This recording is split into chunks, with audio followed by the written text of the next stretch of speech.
Hey everyone, welcome to my channel Khari Khari with Babita. और आज हम करने वाले हैं अगेन बिग बॉस के पूरे हफ्ते का रिव्यू। क्या हुआ, क्या नहीं हुआ, कौन सही था, कौन गलत। As I promise, Salman Khan से पहले आएगी खरी खरी बबीता आपके पास। तो हेयर आई एम।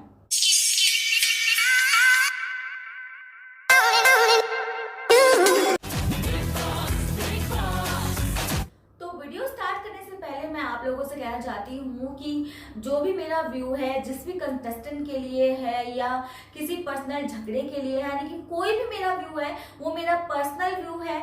आपका हो सकता है डिफर हो, क्योंकि everybody has their personal choice.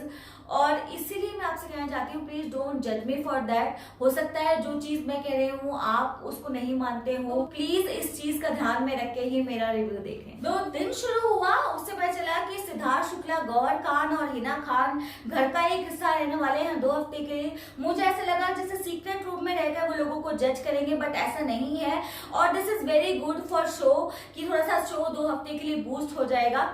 उसके अलावा जो पहला दिन था वो काफी स्मूथ रहा। एक छोटी मोटी नोकझोंक हुई निकी तंबोली और जैस्मीन के बीच, और मुझे समझ नहीं आई वो नोकझोंक। अगर कोई बंदा आपसे कह रहा है कि दैट मेरे नेल्स अभी हुए हैं, तो आप मुझे घर का कोई कोना दे दो, मैं साफ कर दूंगी, कुछ भी कर दूंगी, लेकिन बर्तन के लिए मुझे एक्सक्यूज कर दो।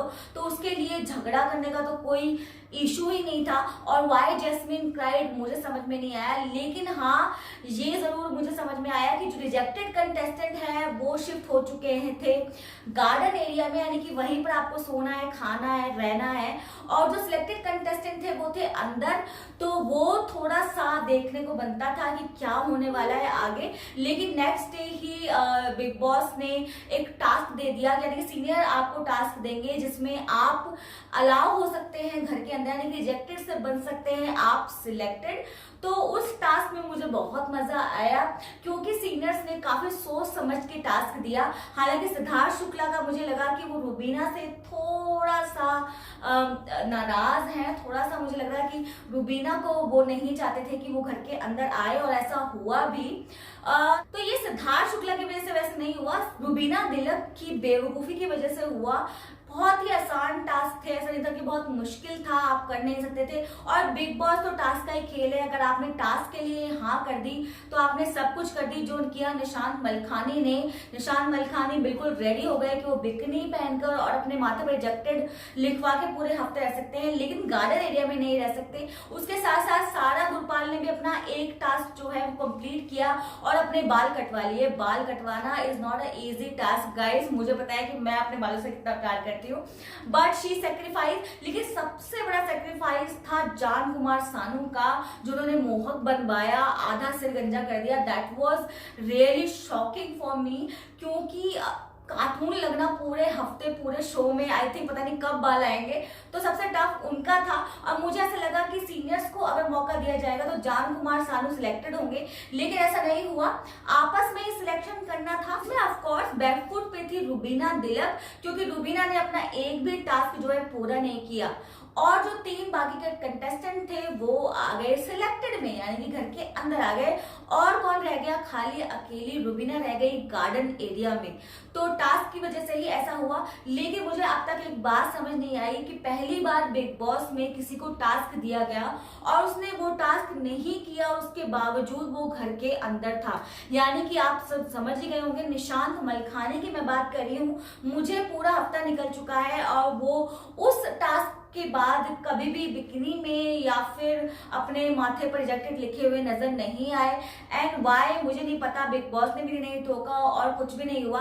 तो ये तो बिल्कुल ही गलत था, क्योंकि अगर रुबीना ने कोई टास्क नहीं किया था, वो गार्डन एरिया में थे, तो आप टास्क के लिए हामी भरकर भी अंदर कैसे रह सकते हैं जबकि you are not doing your task. तो मुझे ये बात समझ नहीं आई। मे बी कुछ रहा हो या ना रहा हो, मुझे नहीं पता चला, लेकिन निशांत मुझे नजर नहीं आए। सबसे अच्छा टास्क किया जान कुमार सानू ने। उनको पता था कि टास्क करूंगा तो ही बिग बॉस में मैं बना रहूंगा। एंड 3 कंटेस्टेंट जो है सिलेक्टेड एरिया में आ गए और रुबीना रह गई बाहर। बहुत अच्छा लगा, फन टास्क थे, मजा आया देखने में। लेकिन निशांत ने वो टास्क अब तक नहीं किया है पूरा। और मैं चाहती हूँ कि कोई या तो सलमान खान सैटरडे आके क्लैरिफिकेशन दे कि ऐसा क्यों हुआ, क्योंकि पहली बार बिग बॉस के हाउस में ऐसा हुआ है। चलिए नेक्स्ट डे स्टार्ट बहुत अच्छा था, नेक्स्ट डे मजा आ रहा था। वाई बट सिद्धार्थ शुक्ला मुझे थोड़े से ओवर कॉन्फिडेंट नजर आ रहे हैं इस बार शो में, यानी कि थोड़ा सा एरोगेंस उनके अंदर आ गया है कि ओह हमने तो बिग बॉस 13 जीता है, लेकिन 14 सीजन में 14 विनर रहे हैं और उनका क्या हाल है सब लोग जानते हैं। तो मुझे नहीं पता वो इतना एरोगेंट क्यों मुझे दिखाई दे रहे हैं, मे बी वो एरोगेंट ना हो, मजाक चल रहा हो, लेकिन मुझे ऐसा अंदर से फील हो रहा है that Siddharth Shukla little bit arrogant in this big boss 14। चलिए सिद्धार्थ शुक्ला की बात नहीं करते हैं, हालांकि सिद्धार्थ शुक्ला नजर आए हैं पूरे हफ्ते, क्योंकि अगर वो रहेंगे तो आई नो कि कोई और नजर आने वाला है नहीं। वो उनका लीडरशिप क्वालिटी कह लो या उनका जिद्दी नेचर कह लो, कुछ भी कह सकते हैं, बट ऐसा है। उसके बाद इम्यूनिटी टास्क हुआ जिसमें अभिनव को इम्यूनिटी मिली। हालांकि अभिनव टास्क जीते नहीं थे, लेकिन उनको जिता दिया गया इम्यूनिटी देकर कि ओके लड़कों में से कोई बनना चाहिए। मुझे टास्क समझ नहीं आया। टास्क था ज्वेल थीफ टास्क, जिसमें सिद्धार्थ शुक्ला और ऑल द गर्ल्स बनी थी चोर और रानी बनी थी गौहर खान और हिना खान, जिनको ज्वेलरी देनी थी अपनी पसंद से अपने फेवरेट कंटेस्टेंट को, और चोरों का काम था चोरी करना। सिंपल सीधा टास्क था। मुझे लगा गौहर को वो टास्क जो है वो समझ नहीं आया। एक्चुअली गौहर और सिद्धार्थ का क्लैश होना बहुत ही ऑब्वियस है, क्योंकि दोनों की पर्सनैलिटी बिल्कुल चेंज है। गौहर खान बिल्कुल टू द पॉइंट चलती है, बुक के हिसाब से चलती है, लेकिन सिद्धार्थ शुक्ला का वो काम नहीं है। तो बजर बज चुका था, टास्क स्टार्ट हो चुका था और चोरों ने अपनी चोरी भी की और हिना और गौहर ने ज्वेलरी भी दी, लेकिन गौहर और सिद्धार्थ का उसके बीच में थोड़ा सा आर्ग्यूमेंट हो गया और आर्ग्यूमेंट होना संभव था। लेकिन मुझे गौहर की बात समझ नहीं आई। अगर आप कह रहे हैं कि सामने वाला चोर है तो आपको बचानी है अपनी चीज, वो तो चोरी करेगा ही, चाहे वो किसी भी तरीके से करे, लेकिन गाइडलाइंस के मद्देनजर ही उन्होंने चोरी की थी। तो एजाज तो बीच में बेकार में कूद गए, तो मुझे वो समझ नहीं आया उनका कूदना। और गौहर खान पहली बार मुझे लगा कि बहुत ज्यादा टू द बुक चलने की कोशिश कर रही है, हालांकि वो उनका नेचर है, लेकिन इस टास्क में मुझे लगा Siddharth Shukla was right, because चोरी करनी है आपको तो आप कहीं से भी कैसे भी चोरी करेंगे, ये आपकी ड्यूटी है कि आपको अपनी ज्वेलरी बचानी है। आफ्टर ऑल ये हुआ कि अभिनव को के पास ज्वेलरी थोड़ी सी ज्यादा थी, लेकिन औरों के पास ही बटी हुई थी, तो सारे लड़कों ने मिलकर अभिनव को ज्वेलरी दे दी। मुझे समझ नहीं आया कि एक इंडिविजुअल टास्क था जिसमें सभी लोग इंक्लूड थे, यानी कि सब लोग अभिनव को भी मना सकते थे कि वो उनको ज्वेलरी दे दे, लेकिन बहुत ही इजीली, बहुत ही दया भाव के साथ लड़कों ने अपनी ज्वेलरी दे दी अभिनव को। और इम्यूनिटी टास्क में अभिनव को मिल गई इम्यूनिटी, लेकिन इम्यूनिटी का अभिनव ने किया क्या वो देखिए। थर्ड डे अभिनव को मौका मिला कि गार्डन एरिया में जो उनकी बेटर हाफ रह रही है उनको अंदर ला सकते हैं, यानी कि सिलेक्टेड कंटेस्टेंट में ला सकते हैं अगर वो अपनी इम्यूनिटी दाव पे लगा दे। लेकिन मुझे आई वॉज शॉक, मुझे ऐसा लगा दैट अभिनव ने बहुत दिमाग से यहाँ पर काम लिया कि साथ तो हम दोनों हैं ही, लेकिन अभिनव को लगता था कि उनको वोटिंग में अभिनव ने काफी सोचा। मुझे समझ नहीं आया कि इतना अच्छा गेम अभिनव ने कैसे खेल दिया। उन्होंने सोचा कि दोनों साथ रहने ही है, तो क्या हुआ कि अगर वो गार्डन एरिया में रह रहा है और क्योंकि उनको वोटिंग में कोई बेनिफिट नहीं मिलने वाला था, उनको लगता है कि उनकी फैन फॉलोइंग जो है वो कम है, इसलिए उन्होंने सिलेक्ट किया कि वो अपनी इम्यूनिटी साथ में रखेंगे और जो रुबीना है वो गार्डन एरिया में रहेंगी। बट ये तो हुआ गेम के हिसाब से, लेकिन as a wife I don't know why Rubina was so cool, बहुत अच्छे से हैंडल किया उन्होंने। अगर मैं उनकी जगह होती तो ब्लास्ट हो जाता, बट वो उनकी आपस की अंडरस्टैंडिंग है। तो अभिनव के पास इम्यूनिटी अब तक बरकरार है, लेकिन बिग बॉस ने एक और चांस दिया लड़कियों को इम्यूनिटी पाने का कि कोई भी लड़की इम्यून हो सकती है अगर वो सिद्धार्थ शुक्ला को जो है इम्प्रेस कर सके। तो एक टास्क मिला लड़कियों को, बहुत ही इंटरेस्टिंग टास्क था। तो टास्क था सिड आइलैंड और आपको सिड को जो है वो इम्प्रेस करना था अपने मूव्स के साथ। तो बहुत ही इंटरेस्टिंग लगा मुझे टास्क, लेकिन यहाँ फिर मुझे जो है सिद्धार्थ शुक्ला निक्की तंबोली की तरफ झुकते हुए नजर आए। और पूरे ही हफ्ते मुझे ऐसा लग रहा है जैसे सिद्धार्थ शुक्ला का एक सॉफ्ट कॉर्नर है निक्की तंबोली। आई डोंट नो व्हाई, बट हो सकता है कि वो बहुत ज्यादा उनको भोली लगती हो इसलिए ऐसा हो, but whatever the reason, लेकिन सिद्धार्थ शुक्ला का निक्की तंबोली के प्रति जो बायस्ड नेचर है वो उस टास्क में भी मुझे दिखा। हालांकि टास्क के हिसाब से अगर मैं कहूँ तो टैटू वाला टास्क हो या फिर सेक्सी डांस वाला टास्क हो, पवित्रा ने वो टास्क बहुत अच्छे से निभाया और जो टास्क में चाहिए था पवित्रा ने वो दिया, लेकिन एट द एंड टास्क को खराब कर दिया शहजाद द ग्रेट ने और उन्होंने निकी के जो ग्लासेस थे उनको फेंक दिया। अब that was totally Shehzad choice और उन्होंने पूरा लेटर पढ़कर कि ऐसा कहीं नहीं लिखा कि आप हेल्प नहीं कर सकते, उन्होंने हेल्प कर दी। वो जैस्मिन को चाहते थे कि वो इम्यूनिटी मिल जाए, दैट्स ओके। बिग बॉस में अगर ऐसा ना हो तो फिर वो बिग बॉस ही किस काम का। लेकिन निकी के साथ ऐसा होने पर सिद्धार्थ जो है वो भड़क गए। तो शहजाद ने अपना काम किया बट सिद्धार्थ को लगा कि उन्होंने निकी का गिरा दिया। उसके बाद निकी ने सबका गिरा दिया एज ऑलवेज, जैसा होता है बिग बॉस में। और वो टास्क जो है, जो थर्ड राउंड का टास्क था, वो चल नहीं पाया। लेकिन सिद्धार्थ शुक्ला को शहजाद पे बहुत गुस्सा आया। अब दोनों की आर्ग्यूमेंट आपने देखी ही होगी। मुझे कहीं ना कहीं सिद्धार्थ इस आर्ग्यूमेंट में गलत दिखाई दिए, क्योंकि एक्चुअली उनकी ईगो पे आ गई बात कि अरे मेरा टास्क था, यानी कि सिड आइलैंड का टास्क था और शहजाद ने टास्क को बिगाड़ दिया। तो मुझे समझ नहीं आया क्या रीजन था, लेकिन वो शहजाद पर चढ़ गए कि अगर आप कहते हैं कि औरत की इज्जत करनी चाहिए, डिसरिस्पेक्ट नहीं करना चाहिए, तो आप क्या कर रहे हैं। लेकिन मेरे जब तक मैंने शो देखा पूरे हफ्ते, मुझे कहीं भी शहजाद औरत की बेइज्जती करते हुए दिखाई नहीं दिए या उनकी डिसरिस्पेक्ट करते हुए दिखाई नहीं दिए। आई don't know why Siddharth thought that. लेकिन सिद्धार्थ का थॉट सिर्फ यही था कि उन्होंने निकी का गेम खराब किया शहजाद ने, और शहजाद ने आउट ऑफ द वे जाके यानी बिना सिद्धार्थ से पूछे ये काम कर दिया।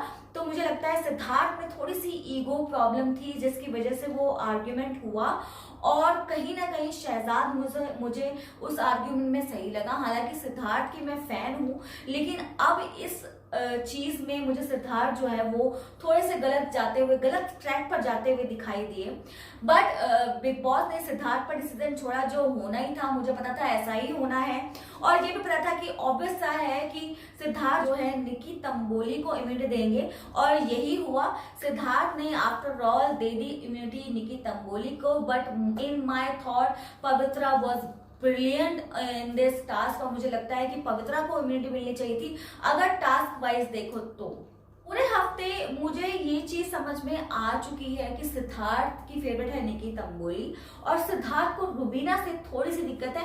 हालांकि रुबीना से मुझे भी थोड़ी सी दिक्कत है, बहुत ज्यादा वो जज करती हैं और आई थिंक वो लीडर बनने की कोशिश कर रही है, लेकिन कहीं ना कहीं वो उसी की वजह से बैकफुट पे जा रही है।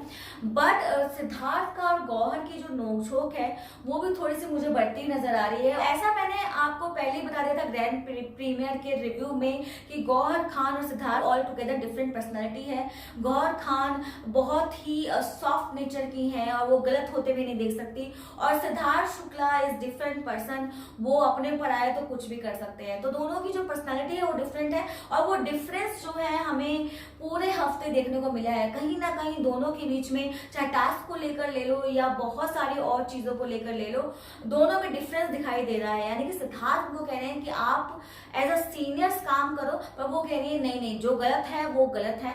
और गौहर इसी वजह से मुझे बेहद पसंद थी उनके सीजन में, और वो सीरियसली पर्सनालिटी ही वो है, वो इस 14 सीजन में मुझे पता चल चुका है। तो चलिए, इम्यून हो चुके हैं अभिनव शुक्ला और निकी तंबोली। निकी तंबोली का मैंने आपको बताया था पूरे हफ्ते वो हर एपिसोड में दिखे हैं, या तो अपने कपड़ों के लिए झगड़ते हुए दिखी हैं या फिर किसी वजह से दिखी हैं, पर वो दिखी हैं पूरे हफ्ते। और निकी तंबोली काफी आगे जाने वाली हैं इस शो में। याद आया कि कपड़ों के लिए जो आर्ग्यूमेंट्स रोज होते हैं, यानी कि 7 कपड़े आप 7 चीजें ले सकती हैं हिना खान से अपने लिए, यानी कि वो आपस में आपको डिसाइड करना है कि 7 किसकी इंपॉर्टेंट चीजें हैं। तो मुझे जो ग्रुपिज्म दिखा, काफी दिखा, निकी तंबोली को साइड करते हुए दिखा। भाई सबकी प्रायोरिटी चेंज होती है, अगर उसको कुछ चाहिए तो वो दैट वाज उसकी प्रायोरिटी, आपकी प्रायोरिटी चेंज है, तो उसके लिए गैंग बना के एक बंदे पर चढ़ना वाज नॉट राइट। तो मुझे कुछ ठीक नहीं लगा। लेकिन कपड़ों को ही लेकर रुबीना दिलक का भी मुझे एक रूप देखने को मिला जो फ्राइडे के एपिसोड में मिला। तो रुबीना दिलक बिल्कुल ही डिफरेंट, मैंने आपको कहा ना, बहुत ही डिफरेंट चल रही हैं। उनको लग रहा है कि अगर कुछ डिफरेंट बोल दूंगी तो मैं लाइमलाइट में आ जाऊंगी, लीडरशिप बन जाएगी मेरी, मैं लीडर साबित हो जाऊंगी। तो वो उसी माइंड सेट से इस गेम को खेल रही हैं, बट ऐसा नहीं होने वाला है। उस चीज की वजह से वो नेगेटिव शो हो रही हैं। तो जब डिस्कशन हो चुका है कि 7 चीजें कौन सी हैं, पूरा डिस्कशन फर्स्ट डे हो चुका था, तो दोबारा से रुबीना दिलक जो है, मैडम रुबीना दिलक अपना जो उठा के लाएंगे सलवार सूट को क्यों ना एक ही आइटम में गिना जाए, तो उसमें थोड़ा सा आर्ग्यूमेंट हुआ घर में। और रुबीना मुझे बैकफुट पे आते हुए नजर आई बाद में, जब अभिनव ने उनको समझाया कि आप मत करो ऐसा। लेकिन रुबीना की वही बात है कि वो चाहती हैं कि वो डिफरेंट लगे, घर में सबसे अलग लगे। लेकिन अगर आपको सबसे अलग रखना था तो आप सबसे अलग दिख रही थी, यानी गार्डन एरिया में सिर्फ आप रह रही थी, सारी लाइमलाइट आप ले सकती थी अगर आप चाहें, लेकिन आपने कुछ नहीं किया उस दौरान। तो वो मुझे थोड़ा सा, रुबीना मुझे एक्चुअली कंफ्यूज नजर आ रही है। तो पूरे हफ्ते में एक और टास्क कल मिला है, यानी कि फ्राइडे को मिला है, जिसमें इम्यूनिटी जो है, यानी कि अभिनव और निकी तंबोली को इम्यूनिटी जो मिली हुई थी वो अब कोई भी घर वाला ले सकता है। यानी कि मुझे ऐसा लगा था बिग बॉस में इस बार फिजिकल टास्क नहीं होने वाला है बिकॉज ऑफ दिस पैंडेमिक, लेकिन कल का टास्क इसने प्रूव कर दिया कि बिग बॉस चेंज होने वाले नहीं है। यानी कि कोरोना वायरस हो या कुछ भी हो, बिग बॉस में ये लड़ाई झगड़े जो है वो चलते रहेंगे। तो टास्क बिल्कुल सिंपल था, क्रेन थी, उस पे बैठाया गया अभिनव को और निकी तंबोली को, और आपको जो अगर दूसरे घर वाले हैं उनको जो है उनको वहां से उठाना है। तो सिद्धार्थ शुक्ला और गौहर खान, हिना खान हालांकि संचालक नहीं बताए गए लेटर में कहीं भी, बट वो संचालन करते नजर आए और दोबारा से आर्गुमेंट हो गया गौहर खान और सिद्धार्थ शुक्ला का, जो बिल्कुल ही रॉन्ग था। सिद्धार्थ शुक्ला का एटीट्यूड बहुत सो एरोगेंट इन दिस शो कि मुझे लग रहा है कि थोड़ा सा उनको ईज होने की जरूरत है, बिकॉज आप विनर हो चुके हैं, आपको 14 सीजन का विनर नहीं बनना है। आई थिंक सिद्धार्थ बोल चुके हैं। और गौहर खान अगेन वो अपनी बात को रखते नजर आए कि जो बात गलत है वो गलत है। तो लोगों ने ट्राई किया, काफी ट्राई हो रहा था, स्प्रे भी मारे जा रहे थे, सब कुछ हो रहा था। उसी बीच निकी तंबोली जो है उठ गई है फाइनल, जब at the end of the show Nikki Tamboli उठ गई थी और पवित्रा उस पर बैठ गई। और मैं आपको कह सकती हूँ कि पवित्रा वहां से हटने वालों में से नहीं है, बिकॉज पवित्रा बन गई है बिग बॉस का दादा। तो वो चाहती है कि सब लोग उनसे डरे, और इसलिए वो राहुल के साथ या और किसी के साथ आर्ग्यूमेंट करते आ रहे हैं। और राहुल से मुझे बात नजर आई, राहुल मुझे बिल्कुल भी शो में कुछ करते दिखाई दे नहीं रहे, बजाय कि छोटी छोटी बातों पे आर्ग्यूमेंट करने के अलावा वो शो को कुछ नहीं दे पा रहे हैं। जान कुमार सानू कहीं ना कहीं निकी की फ्रेंडशिप के जाल में जो है वो उलझ गए हैं। देखो उलझ के कहाँ जाते हैं। फाइनली बैठ गए हैं पवित्रा और अभिनव, और देखते हैं कि कौन उनको हटा पाता है और इम्यूनिटी फाइनली किन 2 कंटेस्टेंट को मिलने वाली है। ये था मेरा रिव्यू पूरे हफ्ते का बिग बॉस का, और आपको पसंद आया तो प्लीज लाइक कर देना। मेरे व्यूज और आपके व्यूज मिलते हैं तो सब्सक्राइब भी कर देना चैनल। वाइंड अप करती हूँ वीडियो, फिर आऊंगी आपके साथ नया कुछ खरा खरा रिव्यू।